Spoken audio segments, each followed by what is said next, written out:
जय श्री राधे, जय श्री कृष्णा। अच्युतम केशवम राम नारायणम कृष्ण दामोदरम वासुदेवम भजे, श्रीधरम माधवम गोपिका वल्लभम सृजानकी नायकम रामचंद्रम भजे। जय श्री राधे। श्रीमद् भगवद गीता के 14वें अध्याय का महात्म। महादेव जी कहते हैं, पार्वती, अब मैं भव बंधन से छुटकारा पाने के लिए साधनभूत 14वें अध्याय का महात्म बताता हूँ। तुम ध्यान देकर सुनो। सिंघल द्वीप में विक्रम बेताल नामक एक राजा थे, जो सिंह के समान पराक्रमी और कलाओं के भंडार थे।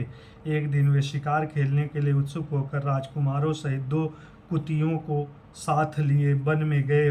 वहां पहुंचने पर उन्होंने तीव्र गति से भागते हुए खरगोश के पीछे अपनी कुतिया छोड़ दी। उस समय सब प्राणियों को देखते देखते खरगोश इस प्रकार भागने लगा मानो कहीं उड़ गया हो। दौड़ते दौड़ते वह बहुत थक जाने के कारण एक बड़ी खंदक गहरे गड्ढे में गिर पड़ा। गिरने पर भी वह कुतिया के हाथ नहीं आया और उस स्थान पर जा पहुंचा जहां का वातावरण बहुत ही शांत था। वहां हरिण निर्भय होकर सब और वृक्षों की छाया में बैठे थे। बंदर भी अपने आप टूटकर गिरे हुए नारियल के फलों और पके हुए आमों से पूर्ण तृप्त रहते थे।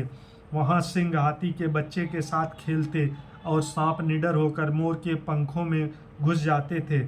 उस स्थान पर एक आश्रम के भीतर वत्स नामक मुनि रहते थे, जो जितेंद्रिय एवं शांत भाव से निरंतर गीता के 14वें अध्याय का पाठ किया करते थे। आश्रम के पास ही वत्स मुनि के किसी शिष्य ने अपना पैर धोया था। ये भी 14वें अध्याय का पाठ करने वाले थे। उसके जल से वहां की मिट्टी गीली हो गई थी। खरगोश का जीवन कुछ शेष था। वह हाँफता हुआ आकर उसी कीचड़ में गिर पड़ा। उसके स्पर्श मात्र से ही खरगोश दिव्य विमान पर बैठकर स्वर्गलोक को चला गया। फिर कुतिया भी उसका पीछा करती हुई आई। वहां उसके शरीर में भी कुछ कीचड़ के छींटे लग गए। फिर भूख प्यास की पीड़ा से रहित हो कुतिया का रूप त्याग कर वह दिव्यांगना का रमणीय रूप धारण कर लिया तथा गंधर्वों से सुशोभित दिव्य विमान पर आरूढ़ हो वह भी स्वर्गलोक को चली गई। यह देख मुन के मेधावी शिष्य स्वकंधर हंसने लगे। उन दोनों के पूर्व जन्म का बैर का कारण सोचकर वो उन्हें बड़ा विस्मय हुआ था। उस समय राजा के नेत्र भी आश्चर्य से चकित हो उठे। उन्होंने बड़ी भक्ति के साथ प्रणाम करके पूछा, विप्रवर, नीच योनि में पड़े हुए दोनों प्राणी कुतिया और खरगोश ज्ञानहीन तो होते हुए भी जो स्वर्ग चले गए, इसका क्या कारण है? इसकी कथा सुनाइए।